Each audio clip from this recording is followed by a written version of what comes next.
दोस्तों, मैं हूं दिनेश किवरा। आप सबका स्वागत है न्यूज़ टाइम में। रशिया यूक्रेन वॉर के चक्कर में यूक्रेन के 15% इलाके पर यानी कि लुहांस्क, डोनेट्स्क और ज़ापोरिज़िया और खेर्सन, इसके ऊपर अब उसने अपने उसमें मिला लिया है। रूस ने रेफरेंडम करवा के, नकली छदम फ्रॉड रेफरेंडम करा के, और मैं पहले कहता हूँ कि क्या पुतिन है वो बारबेरिक है, कैनिबल है, नरभक्षक के रूप में इसने 15% यूक्रेन का एरिया अपने में मिला लिया, जो किसी भी अंतर्राष्ट्रीय कानून के खिलाफ है और उसको धता बता रहा है।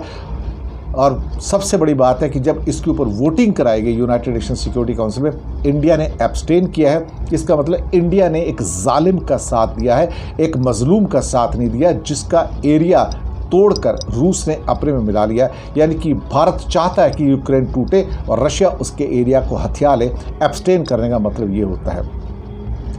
ये 15% उसकी ज़मीन का हिस्सा है। 23 और 27 सितंबर के बीच में ये फ्रॉड जनमत संग्रह हुआ, यानी कि रेफरेंडम हुआ।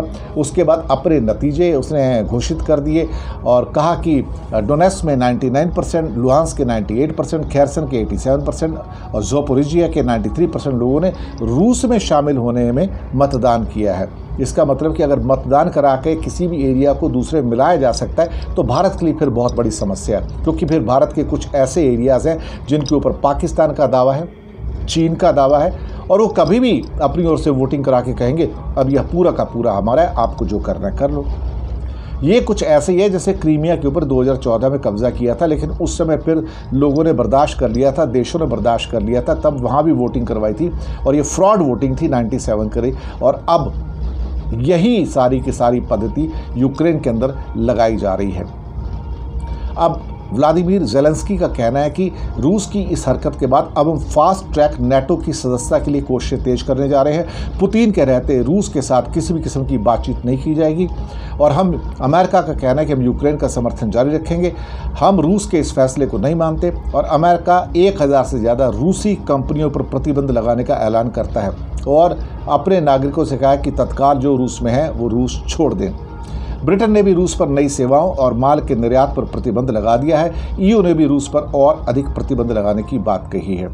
यूक्रेन समर्थक पश्चिमी देशों के नेताओं ने रूस के कदम को अवैध बताया है, कब्जे की मानसिकता बताया है, और रूस द्वारा कराए गए जनमत संग्रह को एक क्या कहते हैं कि ड्रामा स्टेज किया गया, उसकी भूमि को हड़पा जा रहा है और संयुक्त राष्ट्र संघ के चार्टर का उल्लंघन किया है, और इसका कोई भी कानूनी मूल्य नहीं है। यहाँ पर वोटिंग होती है यूएनएससी में इस फैसले के खिलाफ, और भारत ने इस वोटिंग में हिस्सा नहीं लिया। ये एक किस्म से सीधा सबूत है कि भारत रूस के खिलाफ नहीं जाना चाहता, रूस के पाले में है, और वो रूस के द्वारा यूक्रेन के 15% हिस्से को हड़पने का स्वागत करता है, समर्थन करता है। ये भारत के लिए आने वाले दिनों में खतरनाक होगा।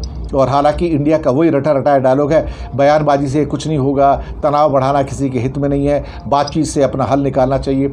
ये कुछ नहीं है, एक किस्म से ये बेवकूफ़ी भरे ये बयान है अपने आप को बचाने के लिए, क्योंकि भारत इसी एक डिसीजन की वजह से डिप्लोमेटिकली आने वाले दिनों में बहुत परेशान होगा। क्योंकि अगर भारत का हिस्सा हड़प लेता है और वहाँ पे एक नकली रेफरेंडम कराता है और फिर कहेगा कि ये तो सारे के सारे चीन के फेवर में मत दे रहे हैं, तो आप तो कहीं ना इधर के रहे ना उधर के रहे, आप क्या करोगे फिर? क्या आप अमेरिका से सपोर्ट मांगोगे? फिर क्या रशिया से सपोर्ट मांगोगे? क्या रशिया चीन के खिलाफ जाएगा? भारत ने अपने पैरों पर कुल्हाड़ी मारी है डिप्लोमेटिकली।